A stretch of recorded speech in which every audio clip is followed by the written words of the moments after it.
আপনার জন্য কিছুটা গৌণ, কারণ আপনি সংসারে সকল কাজ করে ভগবানকে স্মরণ করছেন। আপনি 6টাতেও করতে পারেন, কিন্তু মনে রাখবে মন্দিরগুলোতে একটা নির্ধারিত সময়ে করতে হবে। যেমন আমরা মন্দিরে 4টায় আরতি করি, কিন্তু প্রচার কার্যে গিয়ে অনেক সময় ঘুমোতে ঘুমোতে 1টা, তো 1টায় ঘুমিয়ে কি 4টা আরতি করা যায়? তখন আমরা 5টা আরতি করি। কিন্তু আপনি সংসারে আছেন, আপনি 6টায় করুন, কিন্তু আরতি আপনাকে করতেই হবে। মঙ্গলারতি যে করবে না, সে যদি প্রসাদ বুঝিও হয়, তার হাতে কখনো প্রসাদ গ্রহণ করা যাবে না। যে মঙ্গলারতি করবে না, সে তো ভক্তির দিকে কখনো অগ্রসর হতে পারবে না। ধীরে ধীরে সে ভক্তিতে ভাটা পড়ে যাবে, কলি তাকে গ্রাস করবে। ধীরে ধীরে সে ভিখারি হয়ে যাবে। ভিখারি মানে শুধু অর্থ সম্পদ যাওয়া নয়, প্রেম সম্পদ। কোন প্রেম? কৃষ্ণ প্রেম। যে প্রেম ব্রহ্মা আদি দেবতার দুর্লভ। এই জগতে গরিবকে শ্রীমান মহাপ্রভু জানালেন, কৃষ্ণ ধন বিনা ব্যর্থ দরিদ্র জীবন, দাস করি বেতন মুড়ি দেহ প্রেম ধন। জগতে তার মতো ভিক্ষুক কেউ নেই, ভিখারি কেউ নেই, যে কৃষ্ণ প্রেম লাভ করতে পারলো না, যে কৃষ্ণ ধনে ধনী হতে পারলো না, যে হা কৃষ্ণ প্রাণ কৃষ্ণ বলে একটু নয়ন নীরে ভাসতে পারলো না। ওই ব্রাহ্ম মুহূর্ত থেকে সকাল 9টা পর্যন্ত যে শয়ন করে, শুয়ে থাকে, তার আয়ু নষ্ট হয়, আয়ু ক্ষয় হয়ে যায়। আজকাল অধিকাংশ ঘরগুলোতে আমাদের সকাল হয় সকাল 10টায়, শহরগুলোতে সকাল হয় 11টায়, 12টায়, 1টায় পর্যন্ত। রাতের খাবার ওরা খায় রাত 1টা 2টায়, আর সকালবেলা ঘুম থেকে উঠে 12টা 1টা 2টায়, আর বলে শরীর ভালো নয়, একটার পর একটা রোগ ব্যাধি, সংসারে একটার পর একটা যন্ত্রণা, একটার পর একটা ব্যাধি। কোনো শৃঙ্খলা নেই, কোনো পাংচুয়ালিটি নেই, ডিসিপ্লিন নেই। ধর্ম কেবল তিলকের মাঝে সীমাবদ্ধতা নয় বাবা, ধর্ম কেবল কণ্ঠী মালার মাঝে সীমাবদ্ধ নয়, জপমালার মাঝে সীমাবদ্ধ নয়, বসনের মাঝে সীমাবদ্ধ নয়। ধর্ম কাকে বলে? ভাগবত জানালেন, ধর্ম তো সাক্ষাৎ ভগবত প্রণীতম। ধর্ম হচ্ছে ভগবানের আইন, ওই আইনটাকে ধারণ করার নাম ধর্ম। একটা বিশেষ নিয়মের মাধ্যমে, শৃঙ্খলার মাধ্যমে জীবন যাপন করা, এটি হলো ধর্ম। মনে রাখবে, স্নান না করে কখনো সনাতনী হিন্দুরা আহার করবে না সকালে। এগুলো ম্লেচ্ছ জবন যারা, ওদের কখনো এটুর বিচার নেই। ওরা বিছানায় বসে বসে খায়, ওদের কোনো বিচার নেই। আজকাল সনাতনী হিন্দুরা ধীরে ধীরে ম্লেচ্ছ হয়ে যাচ্ছে, জবন হয়ে যাচ্ছে, আচরণে জবন হয়ে যাচ্ছে, আচরণহীন হয়ে যাচ্ছে। কোনো বিচার নেই, কোনো কিছুর বিচার নেই। যে গৃহে সকালবেলা স্নান না করে চুলায় আগুন ধরে, সেই গৃহে লক্ষ্মী কোনোদিন থাকে না। আগেরকার এখানে আমার মা কাকিমা জেঠিমার বয়সী যারা, তারা যখন বউ হয়ে এসেছিলেন, তারা স্নান না করে কোনোদিন রান্নাঘরে প্রবেশ করেননি, চুলায় আগুন ধরাননি। এখনকার বউদেরকে যদি বলা হয়, বৌমা একটু স্নান করে চুলায় আগুন ধরাও, বৌমা শাশুড়িকে বলবে, আপনি গিয়ে চুলায় আগুন ধরান, আপনি ধরান আগুন। এই ঠান্ডার মাঝে স্নান করব? স্নান না করে চুলায় যে আগুন ধরায়, গৃহে অগ্নিদেবকে আমন্ত্রণ করে, সেই গৃহে লক্ষ্মী কোনোদিন থাকবে না। আপনি স্নান করতে পারছেন না, ঠান্ডা প্রচন্ড, শরীর খারাপ, আপনি বাসি কাপড়টা পরিত্যাগ করুন, তারপর মন্ত্র স্নান করে নিন, তারপর রান্নাঘরে যান, চুলায় আগুন ধরান। কিন্তু বাসি কাপড় পরে কখনো রান্নাঘরে গিয়ে চুলায় আগুন ধরাতে নেই। মনে রাখবে, স্নান না করে খাবার খেতে নেই, লক্ষ্মী হারা হবে। আর সংসারে, সমাজে, সব জায়গায়, দেহে, ব্যবসা বাণিজ্যে দৃষ্টি দিলে বোঝা যায় লক্ষ্মীর কৃপা নাই, লক্ষ্মী হারা আমরা। লক্ষ্মী হারা যদি হয়, একটার পর একটা অঘটন, একটার পর একটা যন্ত্রণা লেগেই থাকবে, শরীরে লেগে থাকবে। লক্ষ্মী কেবল অর্থ সম্পদ দেন তা নয়, এই চরিত্র সম্পদ দেন।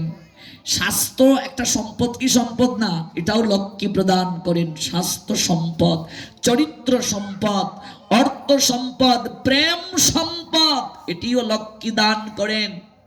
লক্ষ্মী হারা জগন্নাথ হয়ে 12 বছর পর্যন্ত কিচ্ছু আহার করতে পারেননি।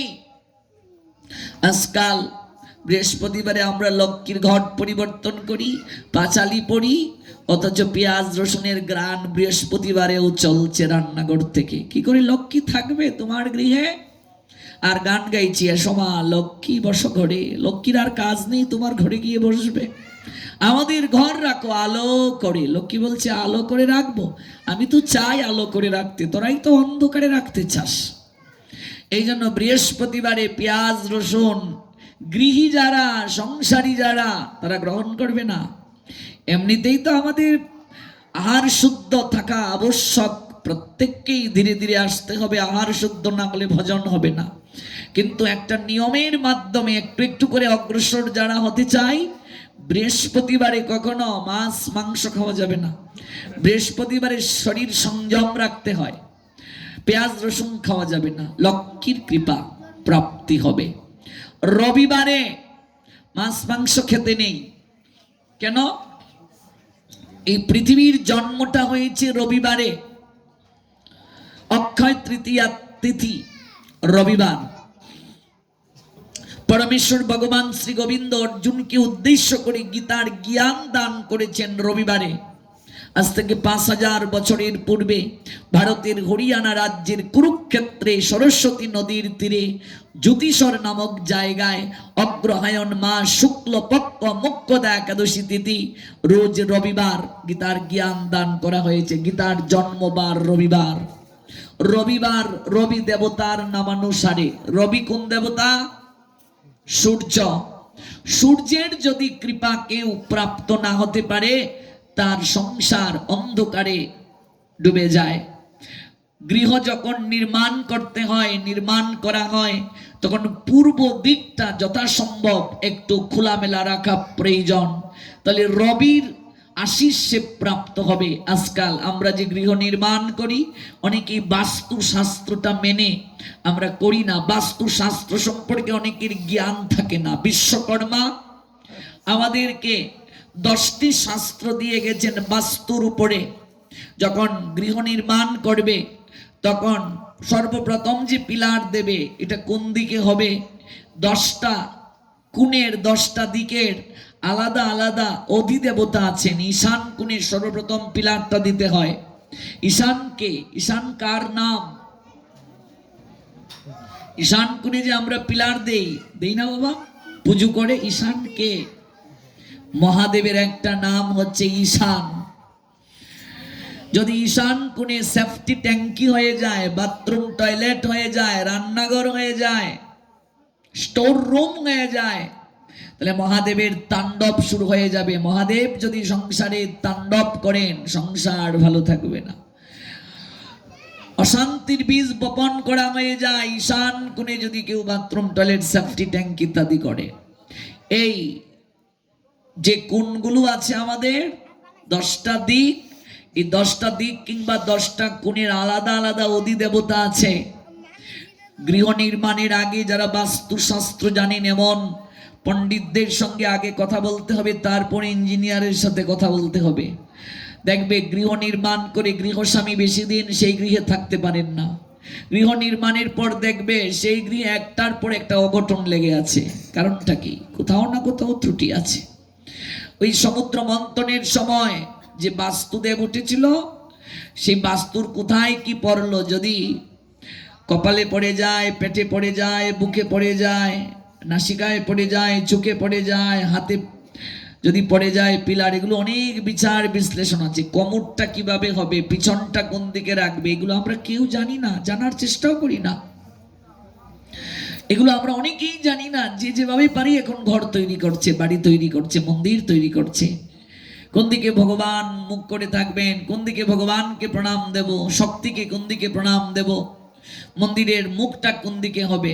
এই জন্য যখন বাথরুম টয়লেট করবে, তখন পিছনটা ভালো করে বুঝে যান, পিছনটা হবে, আমরা যে বসে মলত্যাগ করব, পিছনটা হবে দক্ষিণ দিকে, সামনা হবে উত্তর দিকে, কিংবা পিছনটা হবে পশ্চিম দিকে, সামনে হবে পূর্ব দিকে।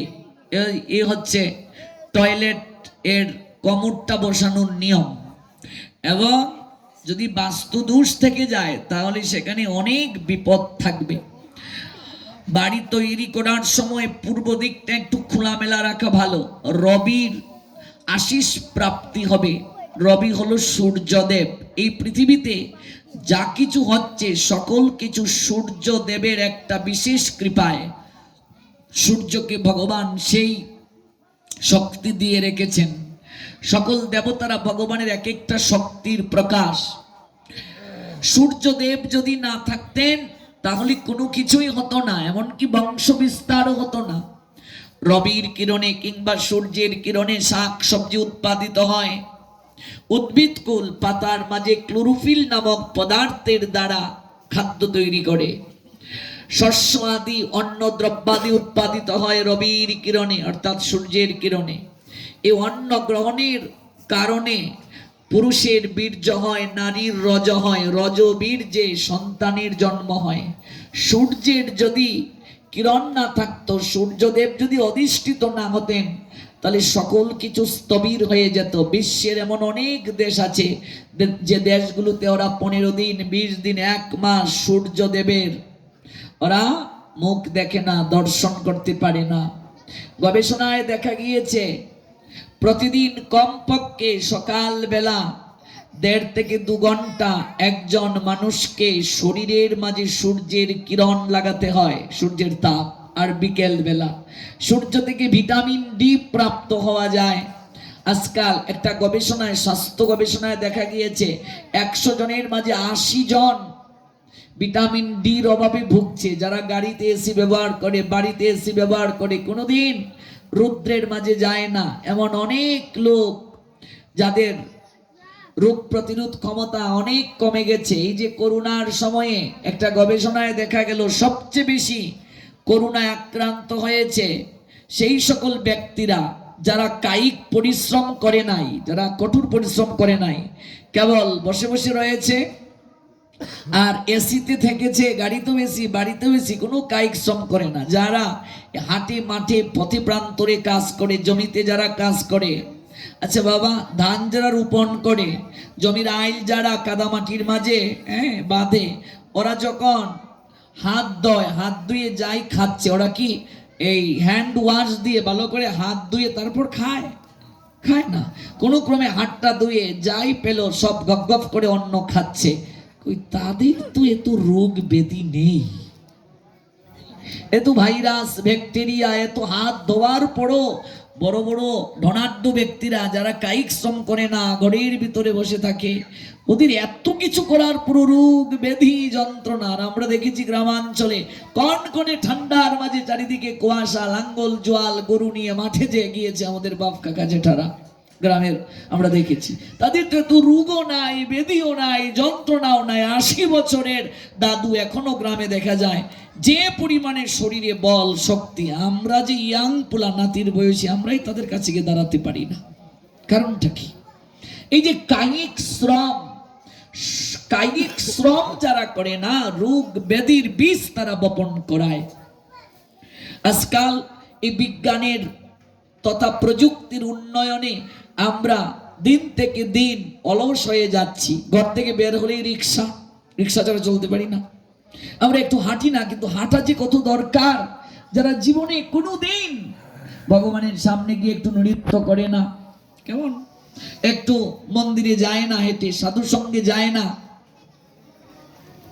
দেখবে ভগবান ওদেরকে ঘুম থেকে তুলে ডান্ডার বাড়ি দিয়ে দৌড়ায়, যা সুগার কন্ট্রোল করে আয়, 1 ঘন্টা দৌড়া। সকালে 1 ঘন্টা দৌড়ে, সন্ধ্যার দিকে 1 ঘন্টা দৌড়ে। ওই শহরে গেলেই দেখবে খুব ভোরবেলা কুয়াশার মাঝে দৌড়াচ্ছে, কয় আমার তো সুগার বেড়ে গেছে, দৌড়ায়। ভগবান বলছে দেখ ডান্ডার বাড়িতে দৌড়াচ্ছি। জীবনে কোনোদিন তো কি একটু মন্দিরে হাতটাও তুলিস না? হরিধ্বনি দেওয়ার সময় হাতটাও তুলতে লজ্জা পাস? যা এবার দৌড়াচ্ছি ডান্ডার বাড়িতে, দৌড়ে আয়। সারা জীবন তো একটু এই চরণের সদ ব্যবহার করলে না, এই চরণ দিয়ে হেঁটে একটু মন্দিরেও গেলে না, সাধু সঙ্গেও গেলে না, সাধু দর্শন করতেও গেলে না, গুরু বৈষ্ণবের নিকটে গিয়ে একটা প্রণাম দিতেও পারলে না, যা এবার দৌড়াতে থাক। এই যে কায়িক শ্রমটা জীবনে খুবই দরকার। গবেষণায় দেখা গিয়েছে সূর্য থেকে আমরা যে পরিমাণ এনার্জি পাই শরীরকে ভালো রাখার জন্য, সেই সূর্যের কিরণ শরীরে স্পর্শ করায় না এমন অনেক লোক, 80% লোক যারা এই ব্যাধিতে ভুগছে, ভিটামিন ডির অভাব তাদের মাঝে। সূর্যের একটা বিশেষ কৃপা আমাদের জন্য। সূর্য থেকে শক্তি, সকল শক্তির উৎস আসে সূর্য থেকে। সূর্যের রং লাল, লাল রং শক্তির প্রতীক। এই যে মায়েরা সিঁদুর ধারণ করে, এই সিঁদুরের রং লাল, লাল রংটা শক্তির প্রতীক। শক্তির মন্দিরে দেখবে ধ্বজা যে দেয়া হয়, ধ্বজাটা কোন রঙের? লাল রঙের ধ্বজা। বিষ্ণু তত্ত্বের যত মন্দির, সব মন্দিরে দেখবে সাদা সাদা কাপড়ের ধ্বজা দেয়া হয়। শক্তির মন্দিরগুলোতে যত ধ্বজা দেয়া হয় লাল কাপড়ের ধ্বজা। লাল রং হচ্ছে শক্তির প্রতীক। প্রত্যেকটা নারী আদ্য শক্তি মহামায়েরই অংশ স্বরূপিণী। এই জন্য তারা সিঁদুর পরিধান করে শক্তি স্বরূপিণী। একটা পুরুষ যেদিন নারীর স্মৃতিতে সিঁদুর দেয়, সেই দিন থেকে একটা পুরুষ শক্তি রূপে নারীকে গ্রহণ করে। সিঁদুর দিতে হয় 5 জায়গায়। কয় জায়গায়? ওমা কয় জায়গায়? 5 জায়গায়। দাঁড়িয়ে দাঁড়িয়ে কখনো সিঁদুর দিতে নেই। তোমরা কি করো দাঁড়িয়ে দাঁড়িয়ে? ড্রেসিং টেবিলের সামনে দাঁড়িয়ে দাঁড়িয়ে অনেকে কি বলে দিয়া সালাইয়ের কাঠি দিয়ে সিঁদুর দেয়, কটম্বার দিয়ে সিঁদুর দেয়, রূপার কাঠি বানিয়ে সিঁদুর দেয়। দাঁড়িয়ে দাঁড়িয়ে কখনো সিঁদুর দিতে নেই। দাঁড়িয়ে দাঁড়িয়ে কখনো তিলক দিতে নেই। যে ড্রেসিং টেবিলের সামনে আয়নার সামনে একটা তিলক রেখে দিলাম, তারপরে সেই বেসিন থেকে একটু জল দিয়ে কোনো ক্রমে একটা টান দিয়ে চলে গেলাম, না, এগুলো দ্বারা বৈষ্ণবতা নয়। দাঁড়িয়ে দাঁড়িয়ে তিলক দেয়া যায় না। দাঁড়িয়ে দাঁড়িয়ে সিঁদুর পড়তে নেই, এবং কাঠি দিয়ে কখনো তিলক পড়তে নেই, কাঠি দিয়ে কখনো সিঁদুর পড়তে নেই। তাহলে কখনো তিলকের কৃপা পাবে না, সিঁদুরের যে অহৈতুকী কৃপা সেটি পাবে না। এই জন্য সিঁদুর পরিধান করতে গেলে মায়েদেরকে সর্বপ্রথম স্নান করে একটা আসনে বসতে হবে। কি করতে হবে? আসনে বসতে হবে। 5 জায়গায় সিঁদুর। সর্বপ্রথম সিঁথিতে ওম কৃষ্ণায় নমঃ, এভাবে নয়, ঊর্ধ্ব রেখায় ধাবিত হওয়া। কোন আঙ্গুল দিয়ে দেবে? এই 5টা আঙ্গুলের 5টা গুণ আছে। এই কনিষ্ঠ অঙ্গুলি হচ্ছে বন্ধনের প্রতীক।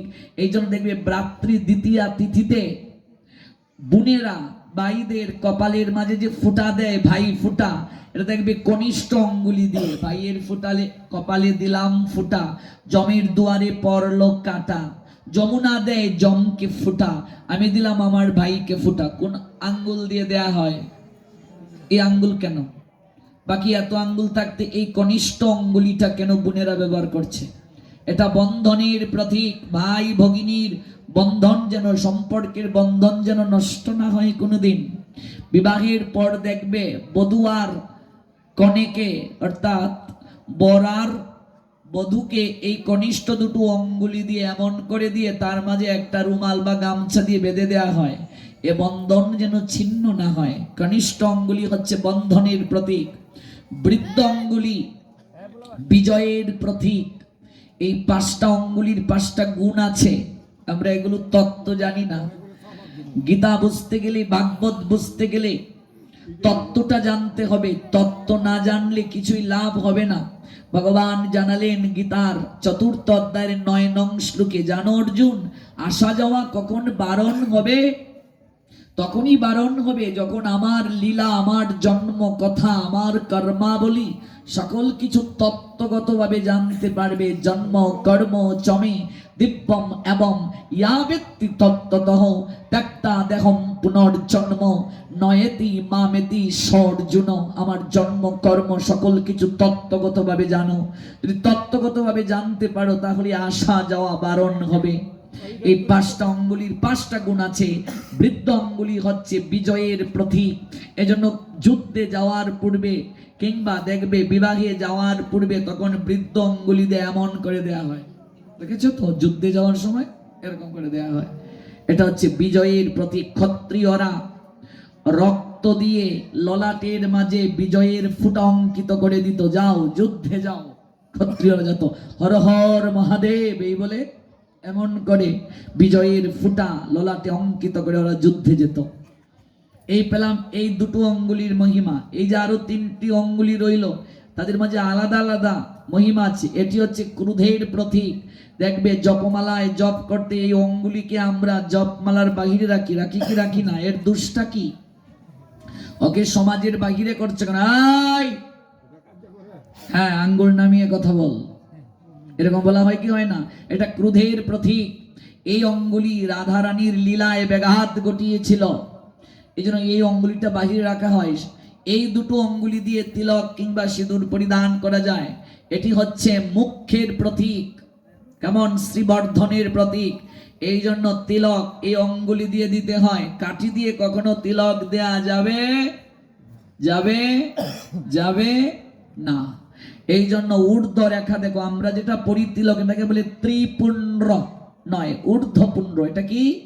ঊর্ধ্বপুণ্ড, ত্রিপুণ্ড নয়, ঊর্ধ্বপুণ্ড। ঊর্ধ্বপুণ্ডটা কি? একদিকে ব্রহ্মা, একদিকে মহাদেব, মাঝখানটা ফাঁকা, মাঝখানে ভগবান শ্রী বিষ্ণু অর্থাৎ শ্রীহরি অবস্থান করেন। এই জন্য মাঝখানে তিলকের কখনো ফুটা দেয়া যাবে না। এমনকি যারা বিষ্ণু মন্ত্রে দীক্ষিত হয়ে যায়, প্রসাদ পায়, বৈষ্ণবী হয়ে গেছে, বিষ্ণু মন্ত্রে দীক্ষা পেয়েছে, ওরা সিঁদুর দেবে 4 জায়গায়। ওদের ললাটের কখনো তিলকের মাঝখানে সিঁদুর পড়তে নেই, বুঝলে? এখন আমরা যেহেতু বাঙালি সামাজিক ভাবে আমরা বসবাস করি, এই জন্য আমরা এই সিঁদুরের মাঝখানে, মানে তিলকের মাঝখানে সিঁদুর দিচ্ছি মায়েরা কপালে। কিন্তু যারা বিষ্ণু মন্ত্রে দীক্ষিত হয়ে যায় সদ্গুরুর কাছ থেকে, এবং যারা প্রসাদ পাচ্ছে, নিয়ত ভগবানকে ভোগ নিবেদন করে, তারা সিঁদুর দেবে সিঁথিতে, শঙ্কে, শাড়িরা চলে 3 জায়গায় দেবে। তারা কখনো কণ্ঠে সিঁদুর দেবে না, তারা কখনো ললাটে সিঁদুর দেবে না, তিলকের মাঝখানে কিছু দেবে না। যদি দেয়া হয় তাহলে স্বয়ং লক্ষ্মী দেবীর অভিসম্পাদিত তারা হয়। কারণ একদিকে ব্রহ্মা, একদিকে মহাদেব, মাঝখানে বিষ্ণু, এটা হচ্ছে হরি মন্দির। এই জায়গায় যদি কোনো কিছু দেয়া হয় তাহলে ভগবান শ্রী হরিকে ক্ষত বিক্ষত করা হয়, কেমন? এটা হচ্ছে তত্ত্ব। আর এমনিতে সিঁদুর দিতে হয় 5 জায়গায়। সর্বপ্রথম কি? সিঁথিতে ওম কৃষ্ণায় নমঃ, তারপর কপালে ওম কেশবায় নমঃ, তারপর কণ্ঠে ওম গোবিন্দায় নমঃ, তারপর শঙ্কে ওম মধুসূদনায় নমঃ, শঙ্কের যে মুখ আছে এটার মধ্যে ওম মধুসূদনায় নমঃ, ওম মধুসূদনায় নমঃ, তারপর বস্ত্রে যা লেগে আছে ওম মাধবায় নমঃ, মানে শাড়ির আঁচলে। এই 5 জায়গায় সিঁদুর। তারপর ধ্যান মন্ত্র বলতে হবে। এই দুটো শঙ্খকে এমন করে সিঁথিতে স্পর্শ করবে। তারপর মনে মনে বিয়ের দেবতা প্রজাপতি ব্রহ্মা তাকে স্মরণ করবে, স্মরণ করে প্রণাম নিবেদন করে মন্ত্র বলবে, শিরভূষণ সিন্দুরম বর্তুরায়ু বিবর্ধনম সর্বা রত্নাকরম দিব্যম সিন্দুরম প্রতিগৃহ্যতাম। মন্ত্র তারা মনে রাখতে পারবে না? ওই মঙ্গল আরতির পর আমরা যে গৃহে আছি, সে গৃহে মঙ্গল আরতির পরে 1 ঘন্টা ক্লাস হবে। সকালবেলা ক্লাসে অংশ নেবে, কেমন? ক্লাস হচ্ছে সকাল 6টায়। ক্লাস কটায়? সকাল 6টায়। ওই 6টায় যাবে, এগুলো লিখে নিয়ে আসবে। কি করে পুজো দেবে, কি করে দেবে, এগুলো প্র্যাকটিক্যালি আমরা দেখাই। যেখানে আমরা যাই মঙ্গল আরতির পর আমরা ক্লাস দিই 1 ঘন্টা। সকাল 6টায় ক্লাসে সবাইকে আমন্ত্রণ। শিরভূষণ সিন্দুরম ভর্তুরায়ু বিবর্ধনম সর্বরত্নাকরম দিব্যম সিন্দুরম প্রতিগৃহ্যতাম। শিরের ভূষণ হচ্ছে সিঁদুর। ভর্তারায়ু বিবর্ধনম, ভর্তা পতির একটা প্রতিশব্দ, তার আয়ুকে বর্ধন করার জন্য, বিবর্ধনম বৃদ্ধি প্রাপ্তির জন্য। সর্বরত্নাকরম দিব্যম, পৃথিবীর সবচেয়ে শ্রেষ্ঠ সৌন্দর্য একটা বাঙালি নারীর ললাটে, সিঁথিতে, শাখায় সিঁদুর, শাখা পোলা সিঁদুর, কোমরে বিছা, চরণে নূপুর, কান পাশা, টিকলি, আলতা। যখন এগুলো পরিধান করে দর্পণের সামনে দাঁড়াবে, মনে হবে লক্ষ্মী বৈকুণ্ঠ থেকে নেমে এসেছেন। মঙ্গলজনক কার্যে প্রত্যেক নারী চরণে আলতা পরবে। কি পরবে? আলতা পরবে। এখানে বয়সের কোনো বিষয় না, যে 50 বছরের মাতাজি সে কি পড়তে পারবে? নিশ্চয়ই পারবে। মঙ্গলজনক কার্যে, সকল কার্যে, বিশেষ করে বিশেষ বিশেষ ভক্তিমূলক কার্যে, মঙ্গল কার্যে কি করবে? আলতা পড়বে। এবার যদি 50 বছরের কোনো মা আলতা পড়ে, আমরা একে অপরকে টিকা টিপ্পণী করি, দেখেছিস রে, হ্যাঁ রাধাকান্তের মা এই বয়সে আলতা পড়েছে। এগুলো করবে না। মঙ্গলজনক কার্যে, সকল কার্যে প্রত্যেক নারী মাত্রই আলতা পরিধান করবে। আলতা লাল রং, এই রংটাও শক্তির প্রতীক। বিবাহের পর একটা নারী যখন প্রথম শ্বশুর বাড়িতে যায় তখন আলতার মাঝে চরণ রেখে শুভ্র বসনে চরণ চিহ্ন দিয়ে দিয়ে দিয়ে দিয়ে সে পতির গৃহে প্রবেশ করে, অর্থাৎ লক্ষ্মী গৃহে প্রবেশ করলো। আমরা লাল রং থেকে এত দূর গেলাম। সূর্যের রং লাল, শক্তির যে রং, শক্তির যারা আরাধনা করে, শাক্ত মতাবলম্বী যারা, তারা দেখবে লাল বসন পরিধান করে। শক্তির মন্দিরগুলোর ধ্বজা হচ্ছে লাল বসনের ধ্বজা, লাল কাপড়ের ধ্বজা। সূর্যের কিরণটা লাল, শক্তি, সূর্য থেকে শক্তি আসে। সূর্যের একটি নাম হচ্ছে রবি, ওই রবির নামে, সূর্যের নামে হচ্ছে রবিবার। ওই রবিবার পালন করা প্রত্যেক সনাতনী হিন্দুদের অবশ্যভাবী কর্তব্য। পৃথিবীর জন্মটা রবিবারে, গীতার জন্মটা রবিবারে। সমুদ্র মন্থন যখন করা হলো, বিষ উঠল, অমৃত উঠল, অমৃতটা দেবতাগণ ভক্ষণ করলেন, বিষের ভাগটা কেউ নিতে চাইলেন না। দেবাদিদেব মহাদেব বিষ কণ্ঠের মাঝে রেখে তিনি নীলকণ্ঠ হলেন। ওই বারটাও ছিল রবিবার। রবিবারে চুল কাটতে নাই, নখ ফেলতে নাই, আমিষ গ্রহণ করতে নাই, সন্তান ধারণে প্রবৃত্ত হতে নাই। যদি কেউ এই কার্যগুলো করে 33টা গুণ শরীর থেকে নষ্ট হয়ে যাবে। গৌর প্রেমানন্দে, বুঝলে? 33টা গুণ শরীর থেকে নষ্ট হয়ে যাবে, শ্রী নষ্ট হয়ে যাবে, শ্রী বর্জিত হবে। শরীর সংযম, আহার সংযম। রবিবারে রবি দেবীর বিশেষ কৃপাটা দরকার। পূর্ব দিকটা একটু খোলামেলা রাখা দরকার। গৃহ নির্মাণের সময় এই চিন্তাটা করবে। এখন যেভাবে গৃহ নির্মাণ হচ্ছে ঘনবসতি, এখন আর বাস্তু শাস্ত্র কেউ মানতে পারে না, মানার সুযোগও নাই। কেমন জায়গা অল্প, কিভাবে ঘর তৈরি করবে? শাস্ত্রের নিয়ম কি আর মানা যায়? তবে এখানে প্রত্যেকটা বার দেবতার নামে আমাদের রবিবার সকল মঙ্গলজনক কার্যের জন্য প্রসিদ্ধ। রবিবারটাকে বেছে নিতে হয়। এই জন্য দেখবে হরিবাসন যে বিভিন্ন সপ্তাহে হয়, কিবারে হয়? রবিবারে।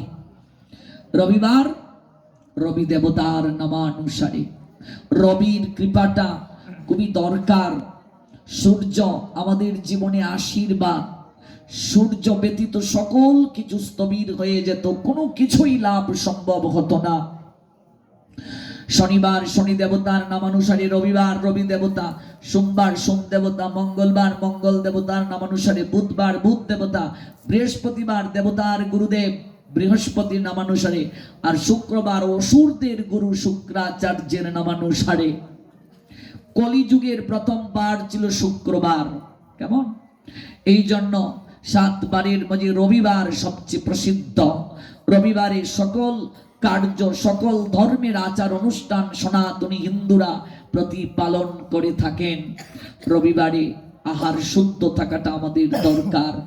অন্তত যারা পারে না, সব সময় সপ্তাহে যারা সবকটি বারে আহার শুদ্ধ থাকতে পারছে না, যদিও উচিত, তারা অন্তত ভগবানের কাছে ক্ষমা চেয়ে সপ্তাহে 2টো বার পালন করবে, আর ধীরে ধীরে অভ্যাস করবে সাত্বিক আহারের। এক হচ্ছে রবিবার আর এক হচ্ছে বৃহস্পতিবার। তাহলে মাসের মাঝে রবিবার কটা, বৃহস্পতিবার কটা? এই 8টা বার আমরা পেলাম, হিসাব রাখবেন। সংক্রান্তি, সংক্রান্তির সঙ্গে সূর্যের একটা সম্পর্ক আছে। এই যে উত্তরায়ণ সংক্রান্তি গেল, সং শব্দের অর্থ সাজা, ক্রান্তি মানে গমনাগমন। সূর্য এক রাশি থেকে আরেক রাশিতে গমন করেন। রাশি কয়টি? 12টি। সূর্য এক রাশি থেকে আরেক রাশিতে গমন করেন। এই উত্তরায়ণ যে সংক্রান্তি গেল, সূর্য মকর রাশিতে গমন করেছেন। যেহেতু মানব শরীরের সঙ্গে তিথির একটা সম্পর্ক আছে, তিথি নক্ষত্র দিন ক্ষণের সঙ্গে মানব শরীরের একটা সম্পর্ক আছে। অমাবস্যা পূর্ণিমা আসলে দেখবে শরীরে ব্যথা অনুভব হয়, হয় কি হয় না? কেন হয়? তিথির সঙ্গে শরীরের একটা সম্পর্ক আছে। এই জন্য তিথিগুলো পালন করতে হবে। সংক্রান্তিতে আমরা বেশি আরো মাছ মাংস খাই, যে পিঠা পুলি খেলাম, একটু মিঠা হয়ে গেছে, একটু ঝাল ঝুল দিয়ে শুটকি ভর্তা হলে ভালো হয়, এই হলে ভালো হয়, সেই হলে ভালো হয়। কিন্তু সংক্রান্তিতে একটা নক্ষত্র, তিথি, দিন, ক্ষণ, রাশির সঙ্গে সূর্যের একটা ওতপ্রোত সম্পর্ক আছে। প্রত্যেক সংক্রান্তিতে রবি অর্থাৎ সূর্য একটা রাশি থেকে আরেকটা রাশিতে যান। এই যে উত্তরায়ণ সংক্রান্তিতে মকর রাশিতে সূর্য গমন করেন, এই জন্য ওই পৌষ সংক্রান্তির আরেকটা নাম হচ্ছে মকর সংক্রান্তি। ওই সংক্রান্তিতে তিলটা খুবই গুরুত্বপূর্ণ। এই জন্য তিলের যদি নাড়ু না হয় ওই সংক্রান্তি অসম্পূর্ণ, সংক্রান্তি হবে না। এই জন্য এর আরেকটা নাম হচ্ছে তিল সংক্রান্তি। কারণটা কি তিলের এত গুরুত্ব কেন? তার কারণটা হচ্ছে সূর্যদেব বিবাহ করেছেন দুটি, সূর্যদেবের দুইজন স্ত্রী। প্রথম স্ত্রীর নাম কি? সূর্যদেবের প্রথম স্ত্রীর নাম কি? সঞ্জনা। গুড, কে বলেছে? জানে, দেখা যাচ্ছে। সঞ্জনা। সঞ্জনা কার মা? সূর্যদেবের তো স্ত্রী হচ্ছে সঞ্জনা। সঞ্জনা হচ্ছে যমরাজের মা। আচ্ছা, আমরা সন্তানের কত নাম রাখি? যমের মা কেউ আছো গো? যমের মা কেউ আছো বৈকুণ্ঠপুরে? বৈকুণ্ঠে কি আর যম থাকে?